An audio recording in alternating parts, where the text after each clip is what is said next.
Hello, film fans. Welcome to the Film vs. Film podcast. My name is Martin Harries, your host, and I'm joined by the film encyclopedia man, Boaz Dix. We are a couple of filmmakers on occasion, but mainly can't stop yapping about movies. On this podcast, every episode we pick a topic from a film that's coming out at the cinema or on VOD. Myself and Boaz pick our favourite film from that topic, or team up against a guest and battle it out to decide which film will become the greatest film of all time. If you enjoy this podcast, please leave us a 5-star review and subscribe. Please enjoy part 1.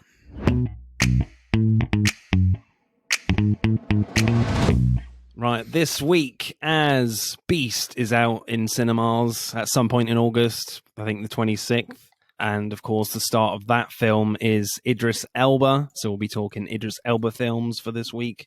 And we have guests again, people, this is very exciting, from the Pointless Spin-Off podcast. That's right. How are you guys? Rory and Sunny? Yeah, I'm good. Yeah, we're good. Hi. Yep. Yeah. Good? Yeah, we're pretty good. We're pretty good.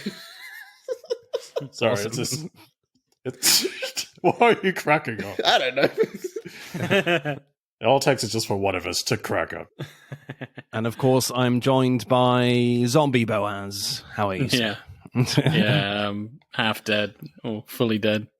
Okay. But I will soldier through. So you did a movie marathon last night in London. Yeah, in London. Yeah, just got back. We need to virtually slap him in the face, people. That's it. Wake up, man. So guys, tell us about your podcast. What's it about? Where can we find you? Well, we sort of do sort of like a comedy podcast where we take random movies every week. We have like a random movie generator that we get from Google. And basically every week we watch a movie, skim through it, a little bit of discussion, but basically our main thing is to find a random background character and create a whole spin-off movie about that character that we Right. pull from our asses, pretty much. Yeah. Nice. You know how, like, nowadays, like, the big thing is, we need to expand this universe, have the, the prequel, the spin-off. What's Han Solo up to when he was young? Yeah, exactly. That sort of all that nonsense. But we take it one step further and, like, examine just Yeah, what's nothing. the backstory of Man 2? Or like man number 2. Yeah. a lot of animals. I think I remember something. I'm not sure if this was like a faux fact or if this was a real fact about like Akira Kurosawa, that his extras, he would give them like the lives of their characters and their, even though they've not got like any screen time, he had like a history for their, That's amazing. for each of their characters in the background. It's like, oh, you're a loving father of 2 or whatever. I mean, you're not going to see any of that shit. Or yeah, I just thought that was kind of interesting. That's like some J.R.R. Tolkien level of just world building. Yeah. It reminds me of when they made like Oblivion and like they had Patrick Stewart like 100 pages of like character backstory for his character, who has like 4 lines of dialogue and dies in the first 5 minutes. Oh, come on. So what do we make of Beast then, this new film? Anyone seen the trailers for this? I have. It's essentially what it is. It's just Jaws with a lion, pretty much. Yeah, pretty much. Lion Jaws. But then there's also like some sort of civil conflict as well. Something to do with poachers or something like that, I think. Yeah, it looks pretty basic, I guess, in its concept. Ground Jaws. Yeah, ground Jaws. It's going to be hard because like a big part of Jaws was hiding the shark. How are you going to hide the lion the whole movie? Just behind bushes. Bushes, tall grass. It's just conveniently there's a bush everywhere. It's just like Bugs Bunny its way like whoop. yeah, just the mane above the bush. Oh my god, it's the lion. It's up the trees. It's swimming through the trees. Just a tail going through the dirt. I mean, they have to have that in there now. Yeah, that'd be hilarious. Right, shall we go with the Pointless Spin-Offs pick first, Boaz? Yeah, sure. So, guys, what did you pick for Idris Elba films? Well, for our top Idris Elba film, we picked The Fast and the Furious Presents Hobbs and Shaw, which I guess in and of itself is a pointless spin-off. I guess that's also one of the reasons we picked it. Yeah, I didn't know they presented it. Yeah, that's kind of a weird title. For Presents Hobbs and Shaw. Yeah. I feel like the title should have been / Black Superman. Yeah. That's true. Yeah, true. I think so, yeah. Like watching the movie, you can like tell like when certain points the studio just came in and they're like, all right, now we've got to have, we got to take them to Samoa, get some Black Panther-esque ethnic pride in there. Yeah. We've got to Ryan set Reynolds has got to do like a 5-minute scene. Yeah, we've got to set up the next big bad. To be honest, I wouldn't be surprised if The Rock had a lot of involvement with because it does feel like it's really like The Rock just jerking off about how awesome he is. Like, he is so incredible in this film. He can take down super soldiers, he can take down everybody. He's incredibly honorable. He just seems like, oh man, he's the guy, That's why you've got Jason Statham as his foil, because basically Jason Statham's character is just someone trying to like just chip away at The Rock's self-esteem throughout the entire movie. And I feel like maybe that's like what he feels, I guess, would challenge him as The Rock, I suppose. I feel like it's a lot of them running away from each other when like I feel like they could just fight each other the first 5 minutes and get it over with. Yeah. Because everyone's always stronger than the other person by like just a little bit. It's like, we just got away, but it's so close. They should have stood there and just started punching each other. I feel like, ending of the movie would have happened anyway. Because they don't actually come to fists in the movie. No, they don't. The Rock and Jason don't. Yeah, it's just kind of like they just stayed at the same level of animosity throughout the entire thing and never really. Yeah, I think they should have challenged each other, but I'm not sure if either of those actors' egos would have kind of, if The Rock lost, I don't think The Rock would have liked that. If Jason lost, he might have been like, "What the fuck."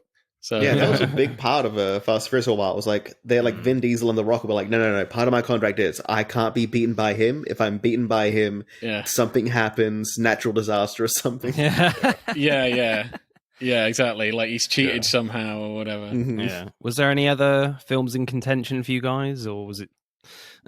Was there some regret here? We thought about Cats for a little bit, but we couldn't get through it. Was the main thing. Yeah, we physically watched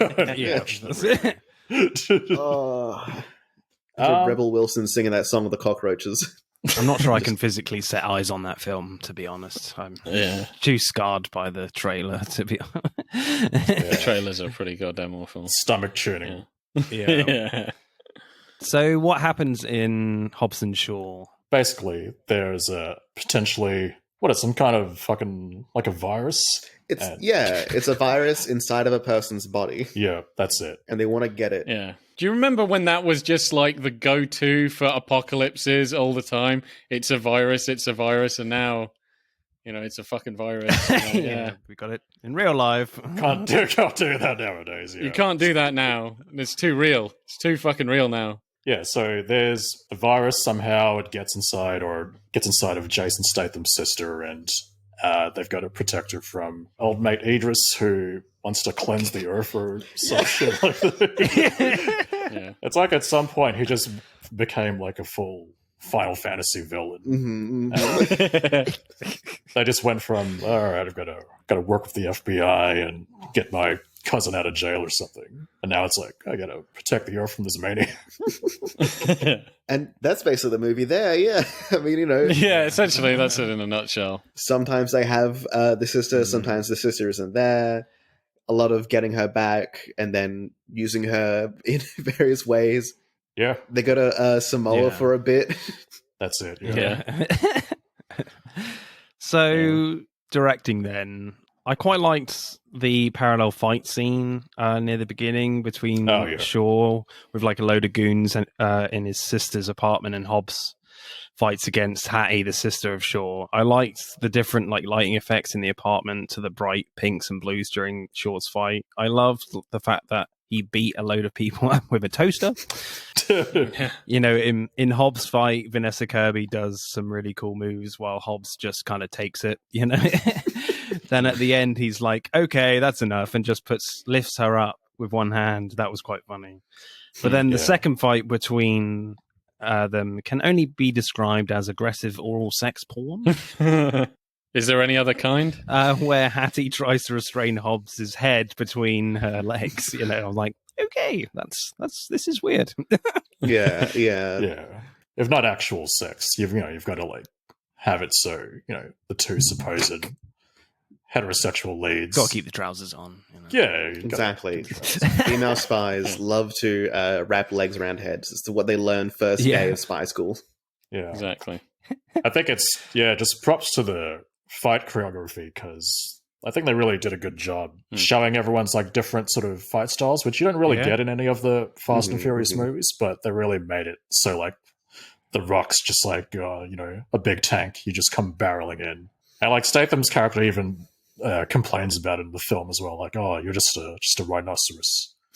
And whereas he's more like svelte and stealthy, that sort of thing. Finesse. So that was pretty good, finesse. Yeah, no, I quite like that. I think one of the because they had a previous parallel fight before that where they both go to clubs, kicking the shit out of people. But The Rock was at he's at a tattoo parlor. Yeah. It says that great line, nice tats. Yeah. Master of wordplay is. And I like how they have, like, at the end of that sequence for The Rock, they have the American flag in the background, just in case you forgot where he was, you know. I mean, it's America. They don't color grade it. Yeah. The car chase in London was fine, I guess. You know, it was pretty fast-paced. I liked how Idris Elba is, like, riding along a load of roofs of a load of cars. That was cool. I just felt like the action was kind of sped up a bit. I don't know if you guys noticed that, to make it look like they were going really fast. But probably because there's, like, no way in hell you can drive that fast in London.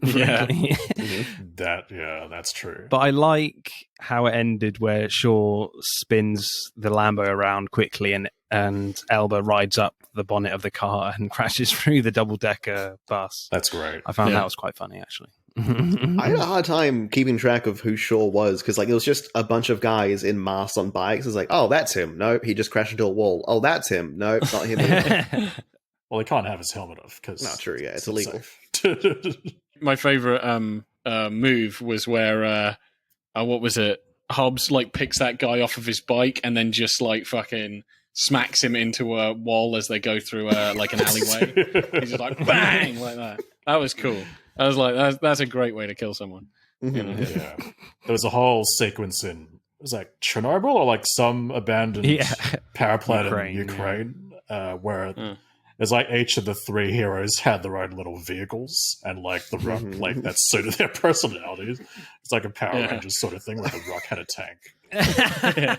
And they do all combined because he jumps on the back of his one. Yeah, that's right. Like a Megazord kind of thing.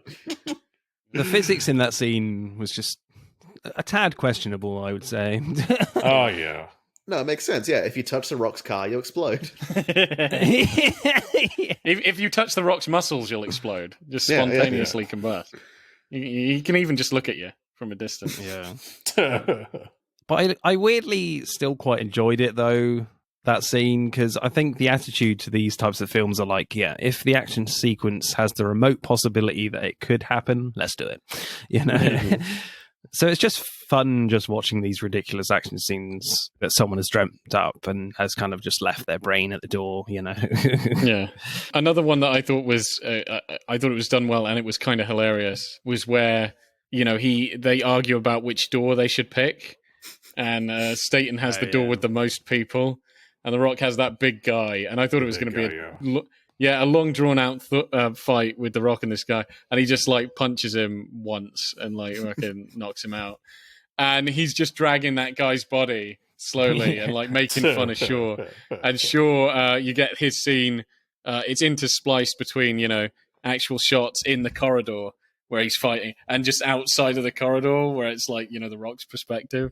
And I just quite like that. One, it just shows like Shaw is he's a hell of a badass. It was, but they're like taking the piss out of each other and making fun of each other. Also, I like the idea that you can have like different like Dungeons and Dragon paths and action movies. Like, if you go through this, it's a whole bunch of henchmen. I also thought that was like an inventive use of. I don't know if you noticed in his corridor fight where he's kicking everybody's ass. He rips off somebody's bulletproof vest and then uses it as a kind of cap shield against some other guy. I was like, man, that is pretty cool. That's like inventive choreography action. There's a lot of really cool bits in a lot of the action scenes where you're like, that's pretty clever. So I do appreciate that. I did enjoy Idris Elba's bike in this film. I thought it was a pretty awesome piece of tech. Oh, yeah. His weird transport bike. Which basically molds into any shape needed in any given situation. Yeah, that's right, yeah. Favorite scenes, people? Favorite shots? It's not a shot per se, but I love how, and Rory, I think you'll agree with me, like every time like they escape Idris's clutches, he always does that. He does like this pouty face, like it's kind of like, oh no. Yeah. That's it, yeah.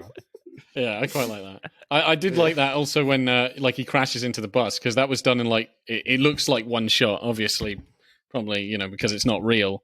It's not one shot, but he goes straight through the bus and like lands and then just immediately takes off his helmet. It's like, fuck! He's like really pissed off. Oh, God damn it. Also, the final showdown where they Yeah. they figure out that in order to beat this one guy, they've got to sync up, do like a tag team thing, and then it just It was just ridiculous. Yeah, it just miraculously just becomes the ticket to beating him. Yeah, all this technology couldn't keep up with two guys. I thought that was cool, getting the slow motion in and like get a huge hit on it's very Michael Bay or whatever, like super slow motion, water splashing. Kind of reminds me of like even the Matrix Revolutions and stuff. And hitting him and tag teaming him, that's cool. Logic wise, I don't think that makes any sense to defeat him. Like this guy, like they already say, like he beats the shit out of them, and like he's so powerful he can shove a brick into a man's chest, which obviously Ryan Reynolds goes on about. How the hell do you shove a brick through a man's chest? So how is this guy so strong that they think the way to beat him is to take a punch? Like, shouldn't he have just killed like Shaw in the first punch? And he gets punched by. But, Shaw should be dead, and then he gets punched by The Rock. Then he should just take The Rock's head off, But if you think about it, by that point, they were basically family, which is the strongest force in all Fast and Furious movies. Oh, God, yes. That's it, yeah. Absolutely. Because at that point, they've had, as you said, they've got the family bond. So it's unbreakable. Exactly, yeah. Yeah, they've become brothers at this point. So they are more indestructible than nanites, than titanium, than adamantium, vibranium, diamonds, whatever, Yeah, you can show as many scenes of him getting his spine lasered as much as you like. It doesn't matter. They're friends now, kind of. I want them to do this in a Fast and the Furious movie. I want Dom to get hit with a nuke straight to the face, and he survives it because of his family's love, and that just be the actual explanation. Yeah. Just a nuke straight to the fucking face. Nah, he seems to die, but then they pour one bottle of like Corona on him, and he just brings back to life. yeah. Come on, Dom, it can't be the end. You can smell the barbecue, right? Whoa. That's it. That was straight Stallone. Whoops. Rory, you got a favorite scene? It's a little bit before what Sonny said. I love it when they hack. They go to Samoa and they're like, my family runs a car place now, and they're like, so that means they can create weapons and stuff. And like this whole like Home Alone trap style thing of like, we're gonna hack their weapons, and then we're gonna do the haka to them, and they're gonna be so scared they won't know what to do. Like, these trained military people like, we can't use our guns. Get out of here. Yeah, I guess it was kind of like they didn't want to have anyone actually like kill anyone in that scene, so they were just like, it's the whole thing of like, Sun Tzu's Art of War, you spook your enemy first. Yeah. That'll make them weak so you can just, subdue them by spooking them. for a traditional haka dance. I think my favorite shot / scene is the whole, as I said, like where they each take a different hallway path and thing. I just like that. I thought that was really well done. But I like most of the action scenes. Pretty crazy, pretty over the top. Yeah, it's a lot of fun. I think for me, mine is again like the final action scene in Samoa. Is actually, I really like the actual fighting scenes where Hobbs and the other Samoans are literally hitting people like they're just mannequins through the air, Oh yeah, yeah. I think he knocks this guy up and straight back down again. Like, they're just playing squash with these fucking guys' bodies. So obviously, this is directed by David Leitch, so you kind of can feel the influence of Leitch here with a lot of his action-packed films that he's done. So yeah, no, but I'll agree. It is very satisfying watching, all the bad guys, their bodies just like flopping around like ragdolls, flying about, flopping around like fish. Yeah, does make you feel the impact. So Boaz, directing score, what we getting for Hobbs and Shaw? Like a 6.2? Yeah, I was I was thinking maybe a 6.7. All right, 6.5. Okay. Yeah. No, maybe 6.6. 6.6. Okay. Yeah. Cool. Rory and Sonny, what are you going for directing? I'm going to give it a straight safe 7. Same. That's what I was going to say. Cool. The coward's choice. Yeah. Not great, but not bad. Yeah. 7. Yeah. Hey, Strictly Come Dancing reference for you guys. If you ever watch that show. Yeah, for all of our English viewers. No. There's a judge. He is famous for just dealing out 7s. Yeah. And he does that. He does a voice like 7. Right. Yes, welcome to the Strictly versus Strictly podcast. When they bring it to Australia, I'm sure we'll get it. Yeah. Screenplay then. I think one of the biggest questions I have in this film is that I'm not sure Hobbs has ever seen the Terminator. When Shaw is explaining to Hobbs that he put a bullet through Brixton's brain, then Hobbs says, "Great, so we're being chased by the Terminator." And I was like, I think you find the Terminator was never alive in the first place. The Terminator was just a badass robot with, human skin over the top. So what I'm saying is you don't want to go with Hobbs if you want to live. Yeah. That's right. That is true. So, I mean, he clearly hasn't watched the film. I know. He can read Nietzsche, but he can't get a single Terminator. How to get rid of all that Terminator knowledge. Sure. I mean, the Terminator is clearly the more influential works, than Nietzsche. The more important one. Oh, yeah. That's right. Yeah. That's right. Exactly. If he just quoted Terminator to her, half the movie would have taken just to get her in bed. Instead of trying to convince her brother the whole time. That would be funny. Like, they're having a fight and he just goes, come with me if you want to live. And they're like, yeah, that checks out. We should, bury the hatchet. Terminator. Like, no, we get it. I think one of the best parts of this film is just the banter between Hobbs and Shaw. Like, the insults are brilliantly created. Yeah, I like the insults. And not too crude to, put people off. But I like how they incorporate their their bickering as, a distraction when they get caught and are tied up in chains. They bicker about who they're going to take out. Like, no, that's face smash guy. You got to pick another dropkick guy. And I feel like it was over too quickly, I think. And they could have run with that a bit more, but I still thought it was quite fun. Yeah, I like every time they were at each other's throats. I think they were like the most fun interactions in the movie, for definite. And yeah, I think you're right. They could have even just fucking really nailed onto that pulse for as long as possible. Yeah, it's funny that they never really had a moment where they sat down and ironed out their laundry. They were just kind of the same throughout the whole movie. I think plot-wise that doesn't work for me because they fucking hate each other through 90% of the film, and for some reason I think it's basically after he gets punched by his brother in Samoa, and then Shaw just inexplicably is like, he's a great man, he's a good guy, he's saving the world, he's like a brother to me. You're like, when the fuck did this happen? You fucking despise him. When the hell did this happen? I don't get it. But I think you're right. I think they definitely needed a scene where they were like, listen, we got to cut this shit out. I actually quite respect you or something. It's because Shaw has an evil brother that we don't know about coming in a later movie. He understands. That's why he felt so deeply. Yeah, I haven't seen the other. Where does this fit in like the other films? Does this come after 7 or?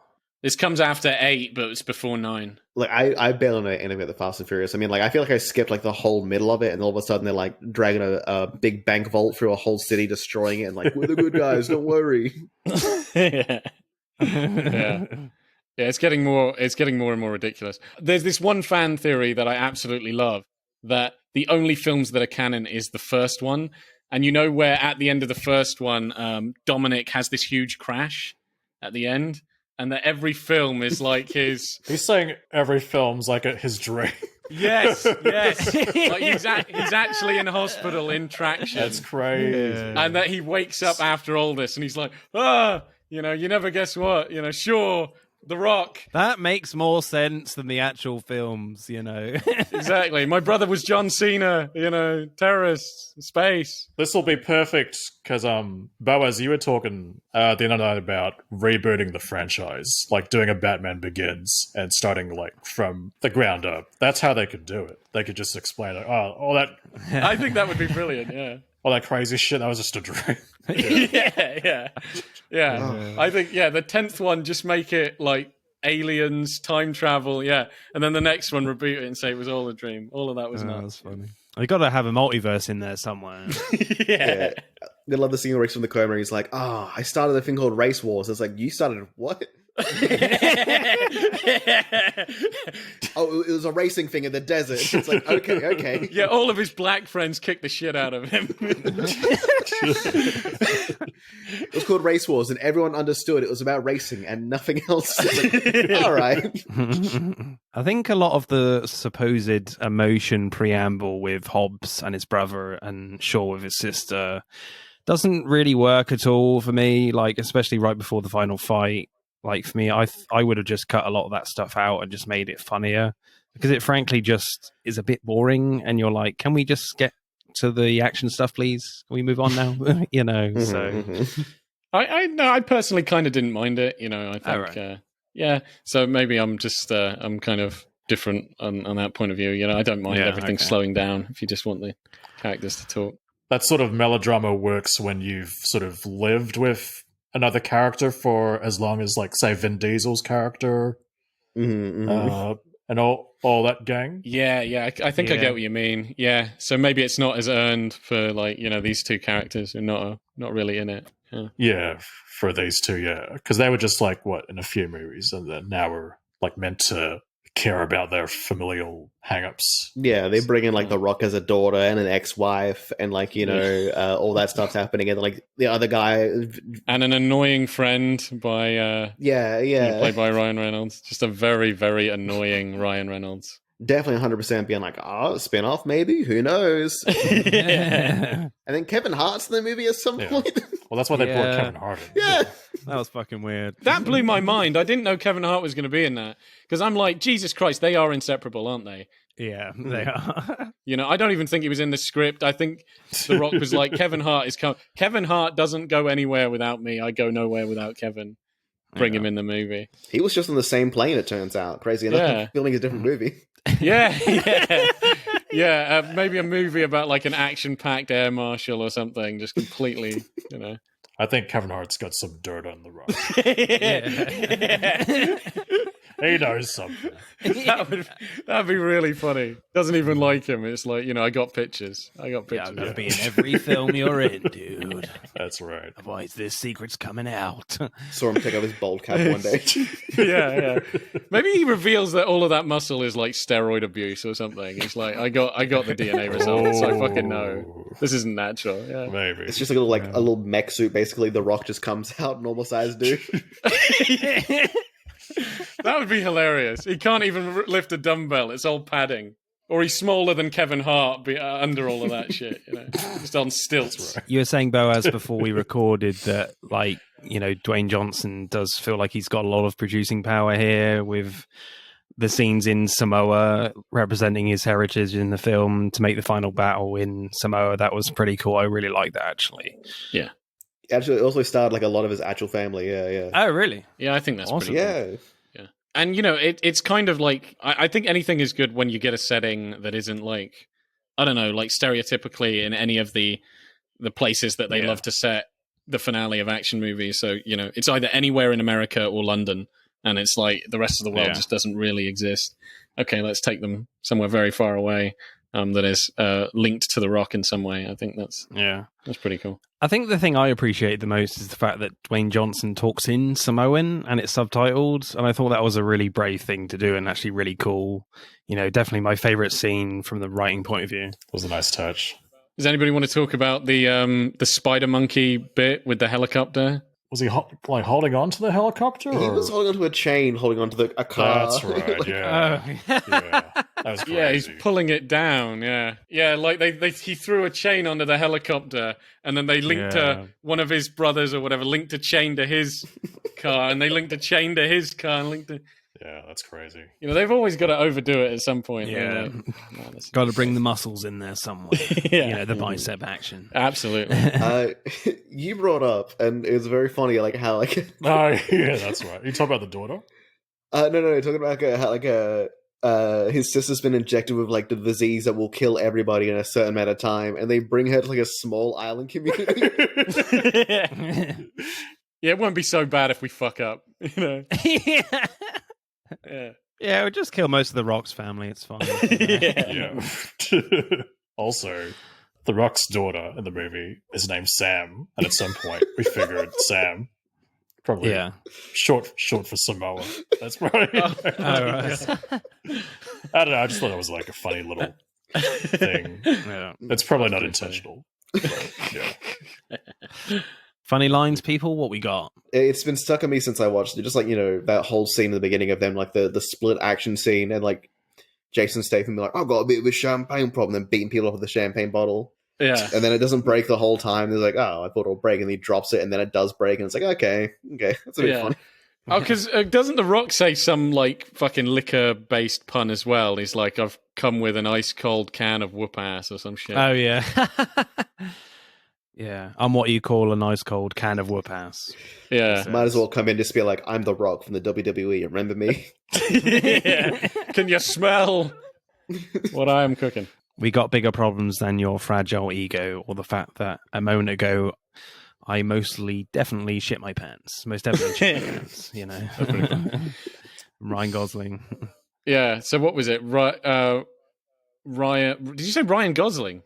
Ryan Reynolds. Ryan Reynolds. Yeah, where the fuck was Ryan Gosling in this movie? He was in the post-credit scene. Yeah. What, in the 50th post-credit scene? In our previous episode. A few episodes ago. They're both Canadian. I mean, come on. It's annoying. So, yeah, Ryan Reynolds, I just found it funny because, I studied philosophy. There's like a little joke there. Like, he's called Locke. Hobbes and Locke were contemporary English philosophers. Oh shit! So is Nietzsche. Oh yeah, Nietzsche. Yeah. Wow, this movie's deeper than we thought. That's great. So anyway, I just thought that was cool. Like Hobbes and Locke, and I'm like, oh shit, See, this is when Boaz, you go back in time with Vin Diesel, and then he meets Hobbes and Locke, the two. It'll be the prequel to the spin-off. That's what I'm saying. And actually, Hobbes is the actual philosopher from like the fucking 17th century. Like maybe they took the Rock back in time, left him there, and he started a philosophical tradition. This whole movement, yeah. Get your greasy sausage fingers off her. Off of her. That was funny from Jason Statham.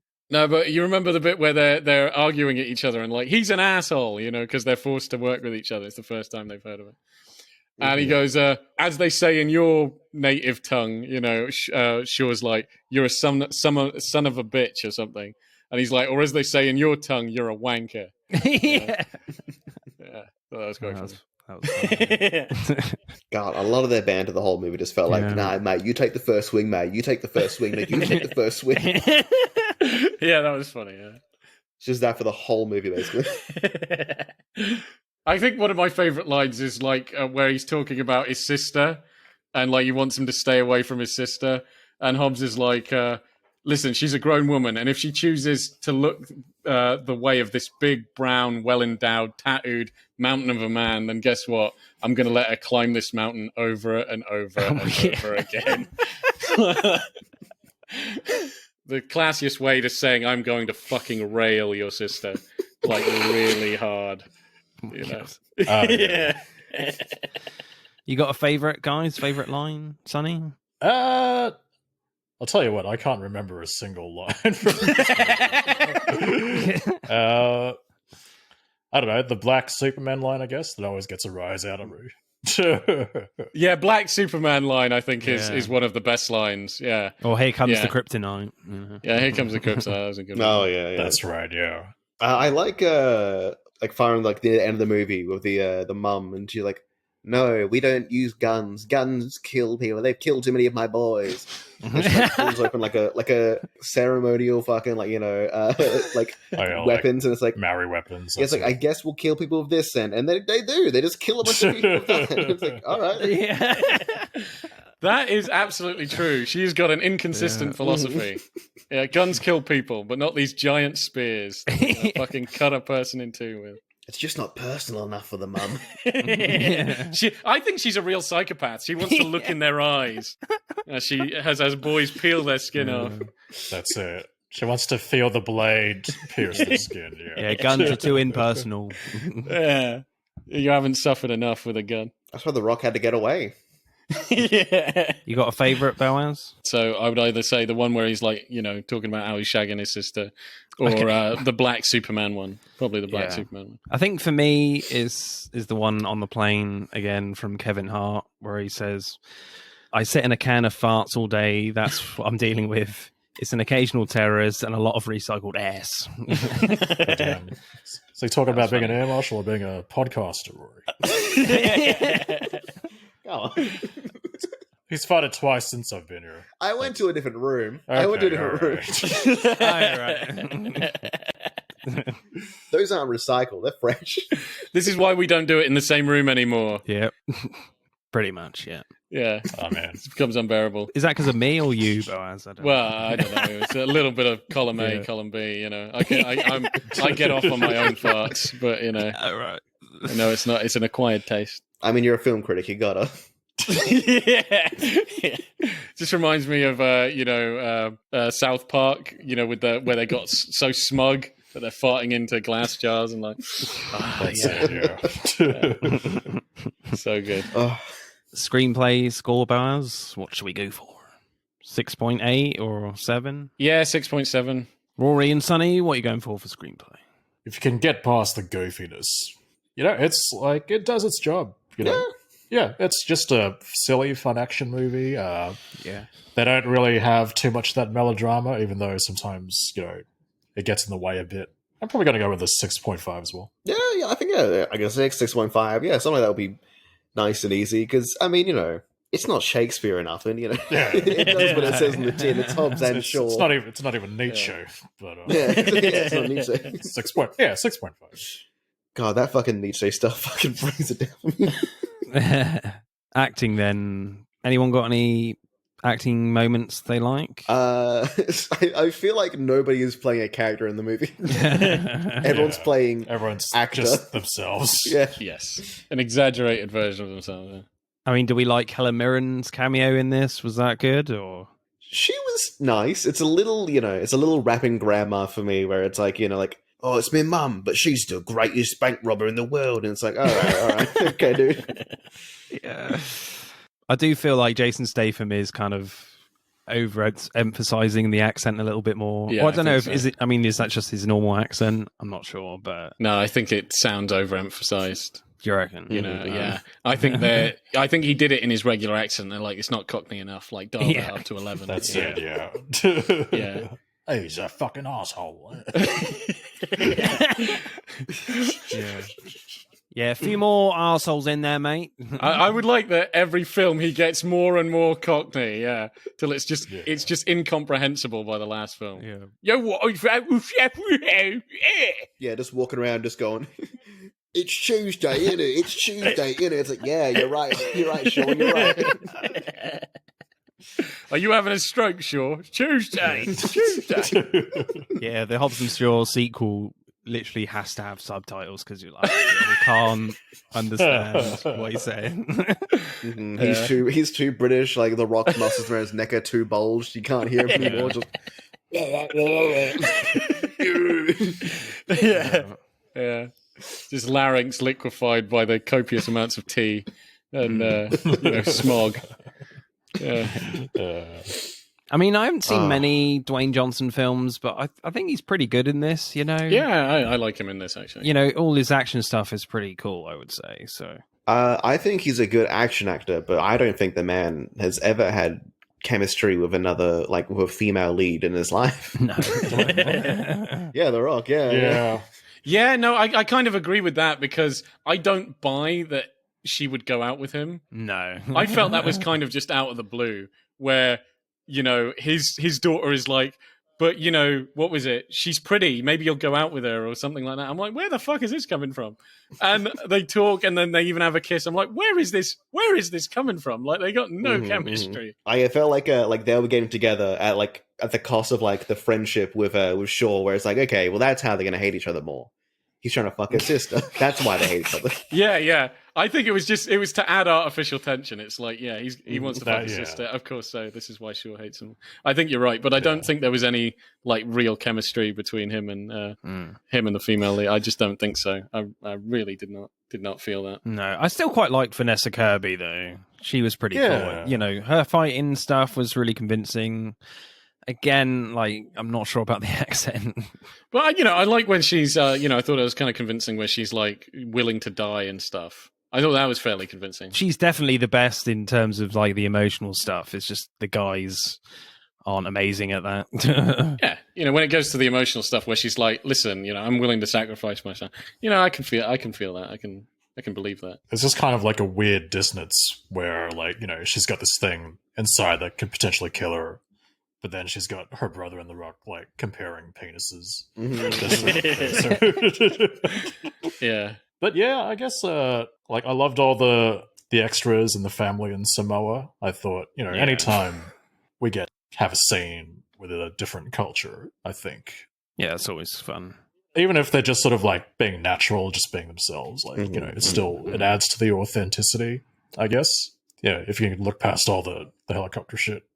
I really liked Hobbs' mum in Samoa. Yeah, I liked Hobbs' mum. Yeah, Safina, she was really fun. I like the scene when she breaks out. She stops the argument between Hobbs and his brother and threatens to throw her slipper at them. That was quite funny. Yeah, that was funny. And somehow bemes like the most dominant presence in the room. That was just kind of a genius move. Yeah, you can definitely believe that. You're like, she's a sweet mother, but don't piss her off. So, favorite performance, Rory? I have been a fan of Jason Statham for a while. Yes. Yeah, you know, I watched the Transporter movie because I was young, and I was like, "That's the coolest thing ever." He's doing kung fu, basically. Yeah. You know, him doing all of his kicks. I think we've chatted about this before. Yeah. What is it about Jason Statham you love so much? I don't know. It was just like, whoa, it's an action star, and he's British. Yeah. I think that was it, really. Yeah, we can do kung fu too. Yeah, exactly. He's not on a horse, you know. Yeah, we did an episode on Jason Statham, didn't we? Crank versus the Transporter. Crank, that's right. Oh, I mean, I like Transporter, but oh god, I do not like Crank. I just don't. It's pretty crazy. You know? I know that's part of its appeal. It's so ridiculous. It's fun. I've just never been into the Crank films. I'm like, oh my god. I just can't. Well, they're proper cheap, aren't they? So. It's very hard to try and recommend to people. You try and show them, and it's like, wait, ignore that part. It's going to get good. Yeah, he shoved a gun up someone's butt. Don't worry about it. It gets better. Yeah, you know, there's so much crazy shit that you can just talk about in that film. So you're not going with Jason Statham then, Boaz? No, I'm coming out of the blue, just coming out again, just bashing the Crank films. I like Jason Statham, I just don't like the Crank film. He's anti-Crank. Look, I feel like it's got the best like setup payoff joke between the first and second movie, where he's like, the ending of the first movie is him falling out of the the helicopter on the phone, calling his girlfriend one last time before he hits the ground. And then, like, in the second movie, it's like, yeah, I got your message. I couldn't understand any of it. It's amazing. It's like, yeah, you're falling out of the sky. That is funny. Okay, I'm going to admit that's funny. Oh, thank God. Oh, it's all redeemed now. Yeah, there's some redemption. But yeah, no, Jason Statham he's always cool. I do find it weird that he became cool because, you know, the film I knew him from was like Lock, Stock and Two Smoking Barrels and Snatch, where, you know, he is not like a fucking action star at all. Bruce Lee.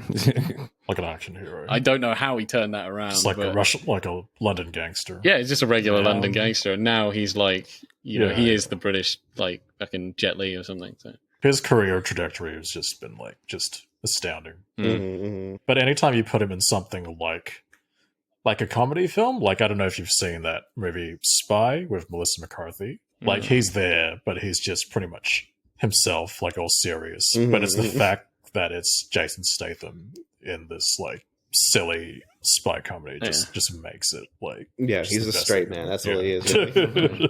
Like, you can't give him an actual joke. But you can make him, like, be like, you know, I'll do my spy stuff and blah, blah, blah. And people are like, oh, that's so crazy, Jason. What are you doing? So who's your favourite performance, Bowers? You are winning me over to Jason Statham. I think he is pretty cool. But I don't know. I think I might go... What's the name of the girl again? Vanessa Kirby. So I might go her, actually. Yeah. Sonny, who's your favourite performance? Yeah, Vanessa. I mean... Vanessa Kirby, yeah. They don't go into it all that much, but you could really feel, like, the weight of her, I guess, criminal past every time she has to deal with her brother. Like, you don't know what it is, but you feel like there's just something there, like some, like, trauma, I guess. Yeah, she's the only one actually acting in the movie as a different character. Yeah, exactly. Everyone else is just like, oh, let's just get Ryan Reynolds to be Ryan Reynolds. Let's get Kevin Hart in there. Yeah, you feel like there's some shit hiding behind those eyes, I guess, if that makes sense. Yeah, I think I'll go Vanessa Kirby as well. I think, she's pretty good in it. I just quite like her fighting style and the fight she has with The Rock at the start. That was quite fun. Yeah, that was pretty cool. So acting score, Bowers, I'm willing to go higher to like a 7 or 7.3 or something. Yeah. I said, there you go. I said 7.3. Yeah, 7.3. You read my mind. We're very in sync. Rory and Sonny, what are you going for? Yeah, we also got to be in sync. Let's say 6.4.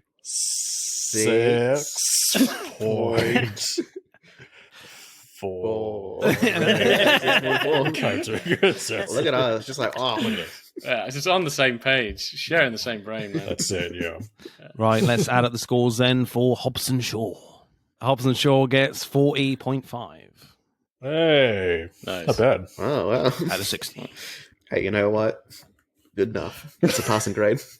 That's it for part 1. Thank you for listening. We hope you enjoyed it.